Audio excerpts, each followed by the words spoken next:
नमस्कार, मैं दीप आप सबका स्वागत करता हूँ बी थिंक स्टडीज़ में। आज 19/7/2017 है, तो आज भी हम लोग हिंदू के एनालिसिस लेके आ गए हैं कि इसमें क्या क्या इंपॉर्टेंट आर्टिकल्स आए हैं, क्या क्या इंपॉर्टेंट न्यूज़ है। चलिए आज देखते हैं इसमें इंपॉर्टेंट न्यूज़ क्या क्या हो सकता है आज की। पहला जो न्यूज़ है वो है आधार कार्ड इशू। सॉरी, यहाँ पे आधार कार्ड की जगह में कार्ड आया है, प्रिंटिंग मिस्टेक। एनीवेज, आधार कार्ड इशू, इसमें क्या है, एक एक्टिविस्ट ने कुछ दिन पहले केस कर दिया था, मतलब ये फिर पिटिशन फाइल किया था कि आधार कार्ड जो है वो ह्यूमन का फंडामेंटल राइट टू प्राइवेसी को हैम्पर करता है, मतलब हैम्पर करता है। वो आर्गूमेंट दे रहा था, ये एक पार्ट है आर्टिकल नंबर 21 का जिसमें राइट टू प्राइवेसी है। तो वो बोलता है इसको मतलब हैम्पर कर रहा है। तो एक बेंच है, 9 लोगों का एक बेंच फॉर्म किया है हम लोगों का CJI, chief justice of India JS Khakhar, और उन्होंने बोला है आज वेडनेसडे को इनका हियरिंग सुनेगा।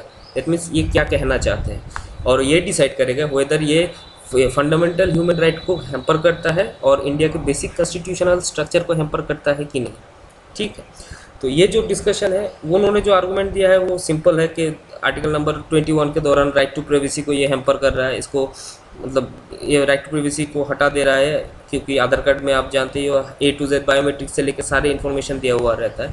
तो ये बोलता है ये हम मेरा जो राइट है, फंडामेंटल राइट, उसको हैम्पर कर रहा है। तो सुप्रीम कोर्ट ऑफ इंडिया, आप लोग जानते हो कि ये कॉन्स्टिट्यूशन मतलब सुप्रीम कोर्ट ऑफ इंडिया है कस्टोडियल ऑफ इंडियन कॉन्स्टिट्यूशन। तो वो देखेंगे आज कि वेदर ये basic structure of Indian constitution को हैम्पर कर रहा है कि नहीं।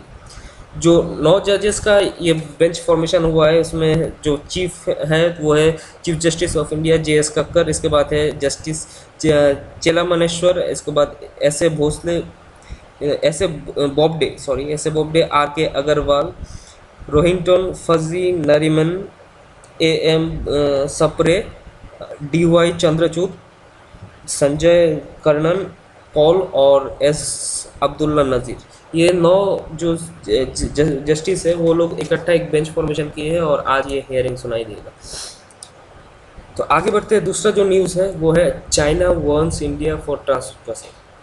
चाइना इंडिया को बोला है कि डोकलाम एरिया जो है भूटान के, तो उस एरिया में चाइना एलिज्ड मतलब बोला है इंडिया को, बोला है कि इंडिया पे आरोप लगाया है कि इंडिया वहाँ पे आर्मी के दौरान ट्रांसफर्स कर रहा है, आर्मी को उधर मतलब भेज रहा है और उधर पे हरकतें कर रहा है। तो चाइना इंडिया को बोला है ऐसा ट्रांसफर्स मत करो और ट्रांसफर्स करके पॉलिटिकल यूज़ के लिए मतलब पॉलिटिकल यूज़ के हिसाब से यूज़ ना करो, ताकि आपको वो टारगेट या फिर डोकलाम को कैप्चर करना हो या फिर डोकलाम को अपने अंदर लाना हो, इसलिए। तो चाइना का जो स्पोक पर्सन है लू कैंग, वो क्लेम करता है कि यही इंडिया का ट्रांसफर्स जो कर रहा था इंडिया, दैट मीन्स इंडिया जो इधर उधर आना जाना कर रहा है, वो बहुत सारे फॉरेन डिप्लोमेट को शॉक किया है। बहुत सारे फॉरेन डिप्लोमेट इससे शॉक हो गए इंडिया के इस व्यवहार से। ये चाइना इंडिया पे आरोप लगाया है। तो नेक्स्ट जो न्यूज़ है वो है हर्षवर्धन जी जो है मिनिस्टर, उन्होंने कहा है state can enact law to preserve cattle. That means state के पास अथॉरिटी है कि गांव और कैटल जो है उनके लिए, उनको प्रिजर्व करने के लिए खुद का लॉ बनाया जाए। हर्षवर्धन जी ने बोला है कि उन लोगों के पास एक्सक्लूसिव पावर टू लेजिस्लेचर है, लेजिस्लेचर के पास अपना एक्सक्लूसिव पावर है जिसके दौरान वो लोग कैटल को प्रिजर्व करने के लिए कोई भी लॉ ला सकता है। इन्होंने आर्गूमेंट ये दिया है कि डिस्ट्रीब्यूशन ऑफ लेजिस्लेटिव पावर जो है स्टेट और यूनियन के बीच, आर्टिकल 246 क्लॉज नंबर 3 के दौरान उसमें मेंशन किया गया है अगर कैटल को प्रिजर्व करने का बात आता है तो स्टेट के पास ही इसका अथॉरिटी है, स्टेट कोई भी रूल या फिर लॉ ला सकता है। तो ये आर्गूमेंट दिया है हर्षवर्धन जी ने और बोला है कि state can enact any law to preserve the cattle. ये इशू जो है वो थोड़ा इम्पोर्टेंट है क्योंकि आप जानते हो हाल ही फिलहाल में जो हम लोग का इंडिया गवर्नमेंट है, वो गवर्नमेंट जो इंडियन गवर्नमेंट है वो एक लॉ लाया था कि कैटल ट्रेड के बारे में, जो अभी सुप्रीम कोर्ट और बहुत सारे एपेक्स कोर्ट ने इसको स्टॉप या फिर पॉज करके रखा हुआ है इसको इम्प्लीमेंटेशन के दौरान। तो ये एक हॉट केक न्यूज़ है। इसके बाद जो आता है वो है diplomats on the job to end standoff ऑफ। आप जानते हो कुछ ही दिन पहले राहुल गांधी जो कांग्रेस के वाइस प्रेसिडेंट है, उन्होंने मीटिंग किया है चाइना के ये के साथ, चाइना के डिप्लोमेट्स और चाइना के एम्बेसडर के साथ, तो वो अभी जानना चाहते हैं और वो जयशंकर जी से पूछे हैं कि इतने सालों का बनाया हुआ रिलेशन चाइना के साथ सडनली ख़राब कैसे हो जा रहा है। उन्होंने ये भी कंसर्न उठाया है कि ईरान तुर्की जैसे ट्रेडिशनल फ्रेंड्स और पुराने फ्रेंड्स भी इंडिया से दूर जा रहा है, क्या ये डिप्लोमेटिक फेलियर है इस गवर्नमेंट का। तो जयशंकर जी ने क्लियरली बोला है कि डिप्लोमेट्स अपने काम कर रहा है और बखूबी ये जो प्रॉब्लम है उसको सॉर्ट आउट करने की कोशिश कर रहा है, तो इसमें कुछ गुंजाइश नहीं है कि डिप्लोमेट्स ऐसे ही बैठे हुए। तो ये भी एक न्यूज़ जो है वो इंटरनेशनल अफेयर्स के लिए इंपॉर्टेंट हो सकता है। आगे बढ़ते हैं। Earners on the China to avoid escalation of conflict. China ने, आप पहले भी देखे हो चाइना ने कैसे वार्निंग दिया था या फिर इंडिया पे इल्ज़ाम लगाया था, तो इधर फिर से चाइना एक बात बोला है इंडिया को कि इंडिया जल्दी से जल्दी अपना ट्रूप हटा ले डोकलाम प्लेटू हिमालयन रेंज के दौरान, जो कि डिस्प्यूटेड है चाइना के नज़रिए से। तो चाइना बोल रहा है इसको जितना जल्दी हो सके हटा दे, और इंडिया के पास ही पावर है कि ये एस्केलेशन ऑफ कन्फ्लिक्ट, मतलब इंडिया और चाइना के बीच अगर कॉन्फ्लिक्ट होता है तो उसको बंद करने का पावर इंडिया के पास ही है, ताकि, और ये बोल सकते हो आप एक वार्निंग जैसा ही है कि हटा दो वरना शायद कॉन्फ्लिक्ट हो सकता है। ऑस्ट्रेलिया का जो फॉरेन मिनिस्टर है उसने बोला है ये मैटर जो है डिस्कशन का ही सब्जेक्ट है, दैट मीन्स मुद्दा जो है बात से ही सुलझाया जा सकता है, और बोला है ऐसा कुछ मतलब स्टेप कोई भी कंट्री ना ले जिससे कि उन लोगों के अंदर मिसअंडरस्टैंडिंग आया जाए या फिर मिसगाइड आए। ये जो सब्जेक्ट है प्योर डिस्कशंस के दौरान मतलब सुलझाया जा सकता है और पीसफुली सुलझाया जा सकता है। ये है ऑस्ट्रेलिया का स्टैंड इस टॉपिक पे। अगला जो न्यूज़ है वो है Delhi Kabul discuss common regional problem. आप दिल्ली और काबुल, एक इंडिया का एक्सटर्नल मिनिस्टर जो है सुषमा स्वराज, उन्होंने मतलब बोला है, उन्होंने डिस्कस किया है अफगान के काउंटर पार्ट सलाउद्दीन रब्बानी से एक कॉमन मैटर ऑफ थ्रेट्स में। जानते हो आप इंडिया का और काबुल का अभी जो सिचुएशन चल रहा है, दोनों में ही बहुत सारे टेररिज्म का भी बहुत सारे प्रॉब्लम है, उन लोगों का गवर्नेंस में भी बहुत प्रॉब्लम है, और पाकिस्तान आप जानते हो इंडिया और क्या नाम है अफगानिस्तान दोनों के लिए ही प्रॉब्लम क्रिएट कर रहा है। तो इसके ऊपर इंडिया और इंडिया का एक्सटर्नल मिनिस्टर सुषमा स्वराज और वहाँ का एक्सटर्नल मिनिस्टर सलाउद्दीन रब्बानी ने डिस्कशन किया है फ़ोन में। तो इस डिस्कशन में ये आया है, वो लोग ये डिस्कस किए हैं जो बैकड्रॉप है यूएस के पॉलिसी का जो बैकड्रॉप है, मतलब यूएस के जो पॉलिसी क्रिएट किया है उसका जो बैकड्रॉप है उसको रिव्यू किया है पाकिस्तान, मतलब अफगानिस्तान के ऊपर। वो जो पाकिस्तान को थोड़ा मौका दे रहा था कि अफगानिस्तान का जो फ्यूचर है उसको शेपिंग करने में, ये थोड़ा जो मतलब पॉलिसी है उसका बैकड्रॉप के ऊपर ये डिस्कशन हुआ है, और शायद आगे ये मैटर और भी मतलब ऊपर आ सकता है और इंडिया इनमें एक सिग्निफिकेंट रोल अदा कर सकता है, ताकि पाकिस्तान उन लोगों के फ्यूचर को शेप करने में या फिर उन लोगों के जो पॉलिटिक्स हो उसको इफेक्ट ना करे। तो इंडिया अच्छा रोल प्ले कर सकता है, और ये इंटरनेशनल अफेयर्स में इंपॉर्टेंट है क्योंकि जानते हो आप रिसेंटली अफगानिस्तान और इंडिया का जो बॉन्डेज है वो बहुत स्ट्रॉन्ग होता जा रहा है डे बाई डे, और वहाँ पे वो सीपीईसी के बाद जो इंडिया चाहता है वहाँ का जो वो छाबर पोर्ट को ये मॉडिफाई करे, और ग्वादर और छाबर का जो आप जानते हो टसल है वो इंडिया जीतना चाहता है, तो आप जानते ही हो ये इम्पोर्टेंट इसलिए है। तो आगे और देखते हैं। World's northernmost coral reef bleached. दुनिया का जो नॉर्दर्न मोस्ट है वो उसमें वो कोरल रीफ जापान में मौजूद है, लेकिन अब कुछ दिन में बहुत इसमें ब्लीचिंग आ चुका है। आप जो ब्लीचिंग जो आता है वो एक्चुअली बहुत सारे डिफरेंट रीज़न्स है, इसमें से एक रीज़न ये है कि वहाँ का टेम्परेचर जो है वो इंक्रीज़ हो रहा है।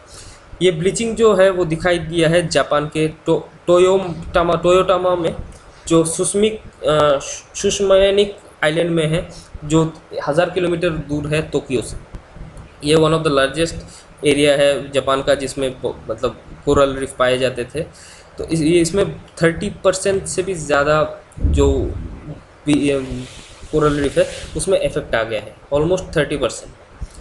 ये एक्चुअली बेसिकली ये इसलिए होता है क्योंकि वहाँ हम लोग जानते हैं 2015 के बाद सारे के सारे कोरल रीफ जो है वो बहुत हाई टेम्परेचर में जा रहा है, नॉर्मल टेम्परेचर से ऊपर जा रहा है, और 70% तो बिल्कुल ही हाई टेम्परेचर में जा रहा है, जिसके लिए ब्लीचिंग बहुत ज़्यादा हो रहा है हर एक जगह में। और हम लोग देख सकते हैं कि ये ग्रेट बैरियर रीफ जो है ऑस्ट्रेलिया में, ऑस्ट्रेलिया के साइड में, तो उधर सबसे ज़्यादा ब्लीचिंग 2017 में दिखाई दिया है।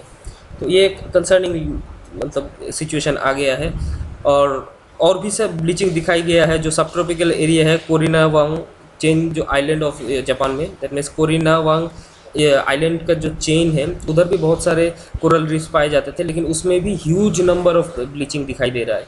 तो इससे जो मेरीन इको लाइफ है वो बहुत हैम्पर हो रहा है, और बहुत सारे ऐसे भी है, मतलब ऐसे भी कंडीशन हो सकता है जिसमें बहुत सारे एनिमल्स या फिर मेरीन लाइफ एक्सटिंक्ट के तादाद में चले जाएंगे। तो coral bleaching is one of the most important topic of recent times. मैं कोरल रीफ के बारे में डिटेल्स बहुत जल्दी छोड़ने वाला हूँ यूट्यूब पे। और आगे देखते हैं। आगे जो न्यूज़ है वो है strong wind heat ups western Antarctica ice. आप लोग कुछ जानते हो, कुछ ही दिन पहले 5,600 स्क्वायर किलोमीटर का एक बड़ा सा आइस बर्ग जो है वो अंटार्कटिका से अलग हो चुका है। ये बहुत इंपॉर्टेंट है क्योंकि ग्लोबल वार्मिंग जो है पूरा वर्ल्ड का टेम्परेचर या फिर वेदर एटमॉस्फेयर को चेंज कर रहा है। तो कुछ स्ट्रॉन्ग विंड्स फॉर्मेशन हो रहे हैं ईस्टर्न अंटार्कटिका में, जो कि 6,000 किलोमीटर दूर है वेस्टर्न अंटार्कटिका से। लेकिन वेस्टर्न अंटार्कटिका का जो टेम्परेचर है वो बहुत गर्म कर रहा है, इसकी वजह से वेस्टर्न अंटार्कटिका में भी शायद आइस पिघल सकते हैं। एक रिपोर्ट ये कहा है कि जो ईस्टर्न अंटार्कटिका का जो विंड है वो सी डिस्टर्बेंस जनरेट कर सकता है, जो 700 किलोमीटर मतलब माइल्स पर आवर के रफ्तार से आ सकता है और पूरे वेस्टर्न अंटार्कटिका को कैप्चर कर सकता है, जिसकी वजह से टेम्परेचर बहुत ज़्यादा गर्म होगा। और इसी के वजह से मतलब आइसबर्ग गलने या पिघलने की चांसेस हो सकते हैं। और ये होगा तो इंडिया से लेके वर्ल्ड के बहुत सारे ऐसे कंट्रीज होंगे जो बहुत सीवियर हैम्पर हो सकते हैं, इंक्लूडिंग जो राइज इन ओशनिक लेवल होगा वो भी बहुत हाई होगा। तो ये one of the concerning news है और इम्पोर्टेंट ज़रूर है एनवायरनमेंट के एस्पेक्ट्स। तो इसके बाद भी और थोड़ा थोड़ा इम्पोर्टेंट न्यूज़ था, लेकिन वो सब मेंशनेबल नहीं है। जैसे कि मोदी के कैबिनेट श्रिंक हो चुका है क्योंकि वेंकटेश नायडू अब एग्जिट कर चुके हैं इंफॉर्मेशन एंड ब्यूरो मिनिस्ट्री से, ब्रॉडकास्टिंग मिनिस्ट्री से, और ये स्मृति ईरानी जी को मिल गया है। और एक था, आप देख रहे होंगे कि ये दूसरा पहला पेज में ही कावेरी ट्रिब्यूनल इशू जो था वो फिर से एक बार आ चुका है, क्योंकि मतलब न्यूज़ में आ चुका है क्योंकि वो टफल कर्नाटका और तमिलनाडु के बीच अभी भी चल रहा है वैसे के वैसे ही।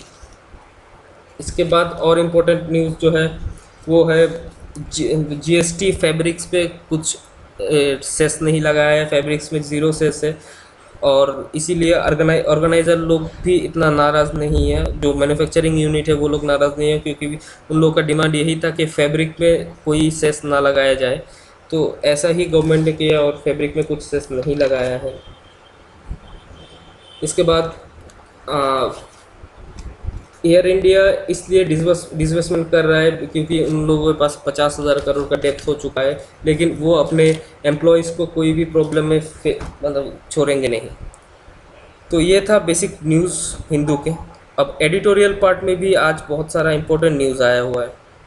एडिटोरियल पार्ट आप देख सकते हो, तो no common ground on Doklam plateau एक है, वो one of the important news है। आप जानती हो, आप देखिए हो आज के न्यूज़पेपर में कितना सारा चाइना और डॉकलैंड के बारे में आ चुका है, तो ये one of the important news है। दूसरा है गेट रियल ऑन स्वच्छ भारत, ये भी इम्पोर्टेंट न्यूज़ है। तीसरा है partners in regional security and prosperity, ये भी इम्पोर्टेंट है।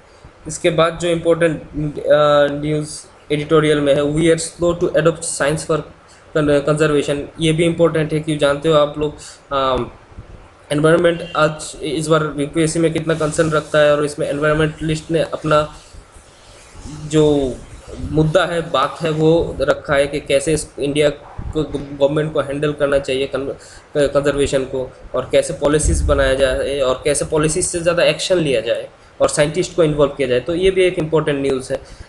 तो यही सब था आज के इम्पोर्टेंट न्यूज़ जो मैंने डिस्कस किया है। फिर मैं कल हिंदू के फिर नेक्स्ट वर्जन को भी मैं डिस्कस करूँगा। आप लोगों को अगर अच्छा लगा हो तो please like share and subscribe कीजिए प्लीज़, और आगे हम लोग को एनकरेज करते रहिए। और कोई भी सजेशन हो प्लीज़ हम लोगों को कमेंट बॉक्स में लिखिए। Thank you very much.